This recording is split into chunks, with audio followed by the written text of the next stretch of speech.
세상을 살다 보면 참 다양한 사람들을 만나고 경험할 수 있습니다. 다양한 삶의 배경을 가진 사람들, 다양한 성품과 기질을 가진 사람들, 그리고 나름의 기준에 비추어 볼 때에 선한 일을 행하는 사람들, 악한 일을 행하는 사람들을 우리는 세상 속에서 접할 수 있습니다. 오늘 본문 1절에서 시편 기자인 다윗은 악을 행하는 자들 때문에 불평하지 말며 불의를 행하는 자들을 시기하지 말지어다 말씀합니다. 이 말씀은 이 세상 속에서 악을 행하는 자들로 인하여 화를 내거나 속상해하지 말라는 뜻입니다. 하지만 우리는 연약한 인간이기 때문에 이 세상 속에서 악한 일을 아무렇지도 않게 저지르면서 사는 사람들을 보면 참 마음이 어렵습니다. 가끔은 뉴스에서 보도되는 잔인한 사건들을 들을 때면 진정 사람이라면 어떻게 그런 일을 할 수 있지라는 그러한 생각이 들 때도 있습니다. 가끔은 이 세상에서 온갖 불의한 일들을 행하는 사람들이 너무나도 형통하고도 풍요로운 삶을 누리는 모습을 볼 때면 우리의 마음은 더욱 혼란스러움을 느낄 때가 있습니다. 그런데 오늘 본 말씀에서 다윗은 악한 일을 저지르는 사람들 때문에 분을 내지 말고 시기하지 말라 말씀합니다. 그 이유가 무엇입니까? 왜냐하면 자칫 악한 일을 행하는 자들에 대한 분노와 시기심을 자기 자신이 스스로가 제대로 다스리지 못하면 그것이 자기 자신이나 다른 사람에게 해를 끼칠 수 있기 때문입니다. 심지어는 그것이 죄로도 이어질 수 있기 때문입니다. 사실 세상에서 악인들이 제 멋대로 산다 할지라도 우리의 힘으로는 그들의 삶을 바꿀 힘도 능력도 없습니다. 그리고 또 한 가지 분명한 사실은 우리 자신도 어쩌면 그들과 다를 바 없는 불완전한 죄인의 모습을 가지고 있는 자일지도 모릅니다. 이 말씀은 평범해 보이는 사람이라 할지라도 이 세상의 모든 사람들은 다 불완전하고 하나님의 기준에서 볼 때에는 다 죄인이라는 것입니다. 생각해보면 지금 우리가 하나님의 의로운 백성으로 살 수 있는 것은 내가 잘나서가 아니라 전적인 하나님의 은혜로 된 것 아니겠습니까? 이런 면에서 볼 때에는 우리는 이 세상의 악인에 대하여 너무 지나치게 분을 품을 필요도 없고 시기심을 가질 필요도 없겠다는 생각도 해봅니다. 오늘 본 말씀은 하나님의 백성들이 이 세상에 존재하는 악인들을 어떠한 눈으로 바라봐야 하며 그들에 대하여 어떠한 태도와 마음을 가져야 하는지를 가르쳐 줍니다. 그런데 우리가 그들에 대하여 어떠한 태도와 마음을 정하기에 앞서서 먼저 우리는 악인들의 종말이 결국에는 어떠한 방향으로 나아가는지를 알아야 합니다. 2절 말씀을 함께 보시면 다윗은 악인들의 결말에 관하여 다음과 같이 말씀합니다. 2절 말씀 함께 읽겠습니다. 시작. 그들은 풀과 같이 속히 배임을 당할 것이며 푸른 채소같이 쇠잔할 것이미로다. 아멘.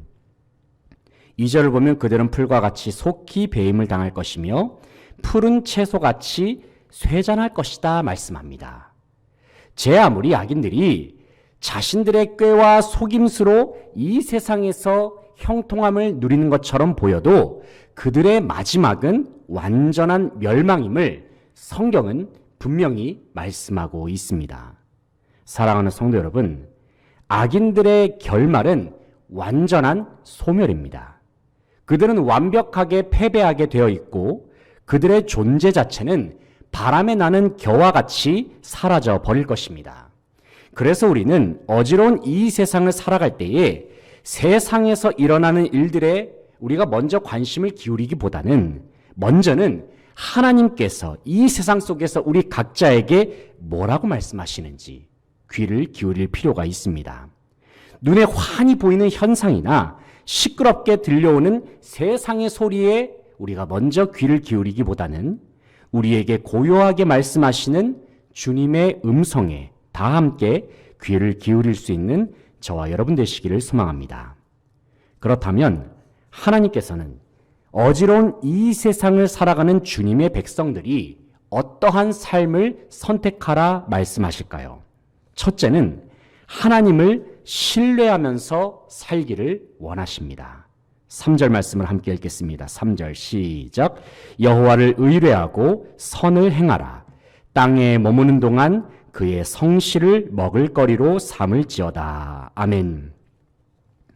3절을 보면 여호와를 의뢰하고 선을 행하라 말씀합니다. 여기서 다윗은 죄악이 가득하고 혼란스러운 이 세상을 살아가는 하나님의 백성이라고 한다면 마땅히 하나님을 의뢰하고 선을 행하면서 살아야 한다고 말씀합니다. 비록 악인들의 죄로 말미암아 마음이 어렵고 때로는 분노가 치밀어 오를 때가 있다 하더라도 그럴 때일수록 우리는 무엇을 선택해야 하느냐? 하나님을 의뢰하는 것을 선택하고 하나님을 기뻐하는 것을 선택하고 하나님을 의지하는 것을 선택하라 말씀하십니다. 그렇게 할 때에 하나님께서는 자기 백성에게 어떠한 은혜를 베푸실까요? 4절로 6절 말씀, 4절부터 6절까지 함께 읽겠습니다. 시작. 또 여호와를 기뻐하라. 그가 내 마음의 소원을 내게 이루어 주시리로다. 내 길을 여호와께 맡기라. 그를 의지하면 그가 이루시고 내 의를 빛같이 나타내시며 내 공의를 정오의 빛같이 하시리로다. 아멘. 4절을 보면 여호와를 기뻐하라. 제가 중간에 접속사 하나를 넣겠습니다. 그리하면 그가 내 마음의 소원을 내게 이루어 주시리로다 말씀합니다. 5절 말씀을 보시면 내 길을 여호와께 맡기라. 그리하면 그가 이루신다 말씀합니다. 이어지는 6절에서는 여호와를 의지할 때에 하나님께서는 자기 백성의 삶을 빛나게 하신다. 분명히 약속하여 주십니다. 사랑하는 성도 여러분, 어두운 세상, 불의한 일들이 만연하고 죄악이 가득한 이 세상 속에서 진정 하나님만을 신뢰하는 저와 여러분 되시기를 소망합니다. 주님께 모든 삶을 맡기면서 하나님께서 기뻐하시는 일들을 행하면서 사는 저와 여러분 되시기를 소망합니다. 그리할 때에 주님께서는 우리의 삶을 통하여 큰 영광을 받으실 것이며 저와 여러분의 삶을 주님의 영광의 빛으로 말미암아 더욱 찬란하게 빛나게 하실 것입니다. 둘째는 하나님을 기다리는 삶을 살기를 원하십니다. 7절로 8절 말씀 함께 읽겠습니다. 7절 8절 시작. 여호와 앞에 잠잠하고 참고 기다리라. 자기 길이 형통하며 악한 꾀를 이루는 자 때문에 불평하지 말지어다. 분을 그치고 노를 버리며 불평하지 말라. 오히려 악을 만들 뿐이라. 아멘. 7절을 보면 여호와 앞에 잠잠하고 참고 기다리라 말씀합니다. 여기서 잠잠하다라는 말은 아무런 움직임이나 말이 없는 상태로 평온한 마음으로 그저 가만히 있으라는 의미입니다. 그러면서 다윗은 이어지는 7절 하반절 말씀에서 자기 길이 형통하며 악한 꾀를 이루는 자 때문에 불평하지 말지어다 말씀하고 있고, 또 8절 말씀을 보면은 분을 그치고 노를 버리며 불평하지 말라, 오히려 악을 만들 뿐이라 말씀하고 있습니다. 악한 자를 볼 때에 우리의 마음에서 뭔가 못마땅한 마음이 들고 분노의 마음이 들지라도 그 분을 내려놓으라는 것입니다. 왜 그렇습니까? 그들의 심판의 권한은 하나님께 있기 때문입니다. 그리고 하나님께서 분명히 말씀하셨죠. 악인들의 결말은 완전한 패망이다 말씀하고 계십니다. 그저 다윗은 7절의 말씀처럼 참고 기다리라 말씀합니다. 참고 기다리라. 7절의 중간 부분을 보시면은 참고 기다리라라는 말씀이 있죠. 그런데 이 7절에 나오는 참고 기다리라라는 말의 원래의 뜻이 무엇이냐면은 아기를 출산할 때에 기다리는 고통, 그래서 두려워서 몸을 뒤트는 고통이라는 뜻이 있습니다. 바로 이러한 표현을 통해서 다윗은 힘들고 어려운 세상을 살면서 모든 것을 참아내면서 하나님을 기다린다는 것이 결코 쉬운 일이 아니라는 것을 다윗은 이 표현을 통해서 분명히 말씀합니다. 하지만 그럼에도 불구하고 우리는 끝까지 하나님을 기다리고 하나님께 모든 소망을 두어야 합니다. 왜냐하면 끝까지 인내하면서 참아내는 자에게 하나님께서는 땅을 차지하는 복을 주시겠다 약속하셨기 때문입니다. 9절 말씀 함께 읽겠습니다. 9절 시작. 진실로 악을 행하는 자들은 끊어질 것이나 여호와를 소망하는 자들은 땅을 차지하리로다. 아멘. 이 말씀처럼 이 세상에서 잠깐 형통함을 누렸던 악인들은 정해진 때가 되면 반드시 사라져 버립니다. 그들은 바람에 나는 겨와 같이 그들에게 허락된 땅은 전혀 없습니다. 결국에는 사라지게 될 것입니다. 하지만 여호와를 소망하는 모든 주님의 백성들은 영원한 하나님의 나라를 누리는 복을 누리게 될 줄로 믿습니다.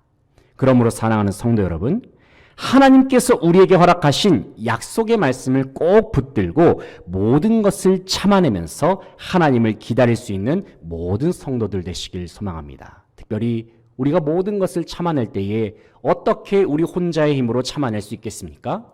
그 참아낼 수 있는 힘을 주님께서는 우리에게 허락하여 주실 줄로 믿습니다. 우리 안에 있는 주님께서 허락하신 그 권능으로 예수 그리스도의 이름으로 모든 것을 참아내며 견뎌낼 수 있는 모든 성도들 되시기를 간절히 소망합니다. 셋째는 하나님의 심판이 반드시 있음을 알기를 원하십니다. 10절로 11절 말씀을 함께 읽겠습니다. 시작. 잠시 후에는 악인이 없어지리니 내가 그곳을 자세히 살필지라도 없으리로다. 그러나 온유한 자들은 땅을 차지하며 풍성한 화평으로 즐거워하리로다 말씀합니다.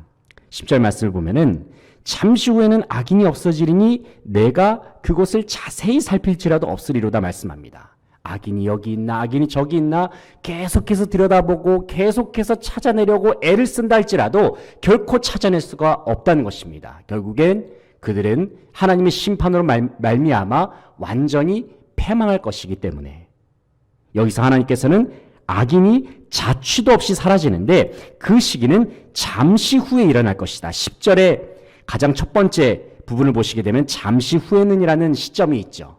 금방 잠시 후에 하나님의 심판은 반드시 임할 뿐만이 아니라 속히 임한다는 뜻도 있습니다. 이 세상에 존재하는 모든 사람들은 세상의 마지막 날에 하나님의 심판이 임할 것을 분명히 알아야 합니다. 그날의 악인들은 하나님의 심판으로 말미암아 영원한 형벌이 있는 지옥으로 떨어지게 될 것입니다. 하지만 하나님을 바라보는 의인들은 하나님께서 예비하신 영원한 땅을 차지하면서 그곳에서 영원토록 풍성한 은혜를 누리게 될 것임을 분명히 말씀하십니다.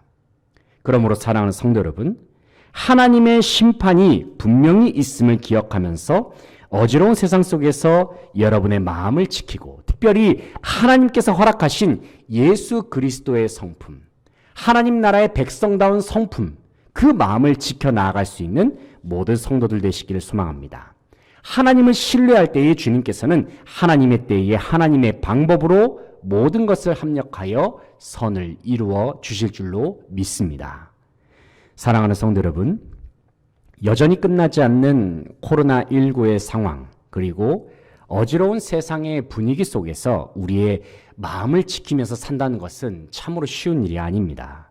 그럼에도 불구하고 하나님께서는 하나님의 백성인 저와 여러분들이 하나님을 신뢰하면서 살기를 원하시고 하나님을 기다리면서 살기를 원하실 뿐만이 아니라 하나님의 심판을 반드시 기억하면서 살기를 바라십니다. 특별히 어지러운 세상 분위기 속에서 우리 자신의 마음, 우리 각자의 마음을 지켜나갈 수 있기를 바랍니다. 분하고 속상한 마음보다는 하나님을 기뻐하는 것을 선택하십시오. 악한 세상의 파도에 휩쓸리기보다는 하나님께서 기뻐하시는 선을 행하는 것을 선택하시기 바랍니다. 내 힘과 노력으로 모든 어려움을 이기려 하기보다는 하나님의 계획과 뜻을 잠잠하게 기다리면서 하나님의 계획이 우리의 삶 속에 이루어질 것을 간절히 바라는 마음으로 하루하루를 살아가십시오. 너무나도 힘들고 어렵다 하더라도 그래도 참고 기다리며 나아갈 때에 결국에는 우리를 빛나게 하시는 하나님의 은혜를 다 함께 경험케 될 줄로 믿습니다. 이 놀라운 은혜를 모든 삶 속에서 누리며 나아가는 모든 수지강성의 성도들 되시기를 간절히 소망합니다.